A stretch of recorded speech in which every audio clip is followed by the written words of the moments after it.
पटना वासी जो है बीजेपी के समर्थक कार्यकर्ता बेहद उत्साहित है और दिल खोलकर स्वागत हो रहा है। चलिए बढ़ते आगे।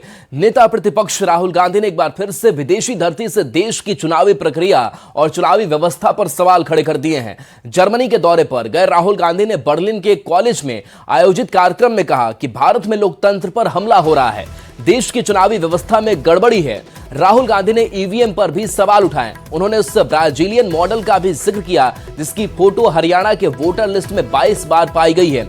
राहुल ने कहा कि हरियाणा में कांग्रेस जीती थी, लेकिन चुनावी व्यवस्था में समस्या की वजह से कांग्रेस को हरा दिया गया। राहुल गांधी ने कहा कि हमारे सांस्कृतिक ढांचे पर पूरी तरीके से बीजेपी का कब्जा हो चुका है। राहुल ने सरकार पर खुफिया एजेंसियों, सीबीआई और ईडी का हथियारों की तरह इस्तेमाल करने का आरोप भी लगा दिया। Full-scale assault taking place on the institutional framework of our country. We asked direct questions to the Election Commission. I mean, I don't know if you've seen that press conference. Brazilian woman is voting in Haryana. I mean, is on the voting list 22 times in Haryana. One woman is voting 200 times in one polling booth. And when we are asking these questions to the Election Commission, we're not getting a response. So that's one aspect of it, that we fundamentally believe that there is a problem with the electoral machinery in India. Second thing is that there is a wholesale capture of our institutional framework. When you और आइए अब आपको दिखाते हैं कि Berlin में राहुल गांधी ने क्या कुछ कहा, उससे भी 10 पॉइंट में समझने की कोशिश करते हैं। तो देखिए, पहली अगर बात करें तो भारत में लोकतंत्र पर हमला हो रहा है, ये राहुल गांधी का बयान सामने आया। और विदेश की धरती पर जिस तरीके से भारत को लेकर बयानबाजी करते हैं, सियासत भी होती है। देश की चुनावी व्यवस्था में गड़बड़ी है और कहा कि हमें भरोसा है कि ईवीएम में समस्या है, ईवीएम का रोना हमेशा राहुल गांधी रोते हैं। हरियाणा चुनाव में एक ब्राजीलियन मॉडल ने 22 बार वोट किया, जिसका भी जिक्र इस विदेशी धरती पर राहुल गांधी ने किया और कहा कि हरियाणा में एक महिला ने एक बूथ पर 200 वोट डाले और कई खामियों को उन्होंने विदेश की धरती पर गिनाया है। इसके साथ ये भी कहा कि चुनावी व्यवस्था में समस्या की वजह से कांग्रेस जो है वो हरियाणा में हार गई। तो ठीकरा वो फोड़ते हैं, एक बार फिर से उन्होंने फोड़ा है।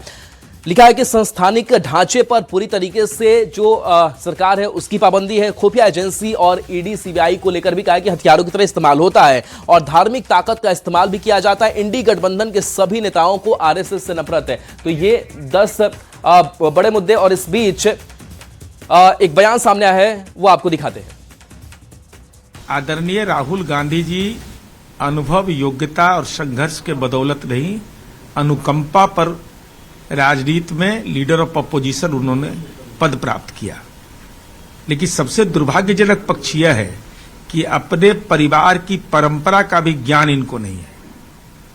अरे श्रद्धेय अटल जी और राजीव गांधी जी का रिश्ता देख लीजिए ना, और आप अपने महागठबंधन के घटक दल जो हाल के चुनाव जीते हैं उनको वोट चोर कह रहे हैं। आप वोट चोरी की उपाधि से नवाज रहे हैं। भाई, आपके दल के विधायक और राष्ट्रीय जनता दल के विधायक क्या वोट चोरी से जीते? वोट चोर हैं और लोकतांत्रिक मर्यादाओं पर सीधा हमला कर रहे हैं। आपको अपने इतिहास का ज्ञान नहीं है।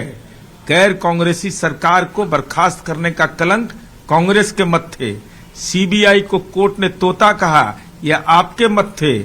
आपकी स्वर्गीय इंदिरा जी, जिनका देश सम्मान करता है, और इंदिरा जी के साथ इंदिरा जी ने जो लोकतांत्रिक संस्थाओं का अपमान किया वो तो देश में जग जाहिर है। आर्टिकल 356 का दुरुपयोग तो खुद तो कलंकित है, कलंकित इतिहास के वाहक बने हुए, और शीतकालीन सत्र को छोड़ करके राजनीतिक पर्यटक की भूमिका में कोई राजनीतिक नाबालिग ही इस कृत्य को कर सकता है।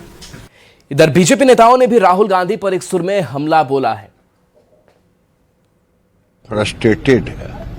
राहुल गांधी क्या बोलते हैं उनको कुछ पता नहीं है। मोदी जी को गाली देते देते देश को गाली दे रहे हैं, इंस्टीट्यूशन को गाली दे रहे हैं। राहुल गांधी की स्थिति क्या है आप अच्छे से जानते हैं। राहुल गांधी को लोग कितना महत्व देता है, देश के अंदर विदेश के अंदर, ये दुनिया जानती है।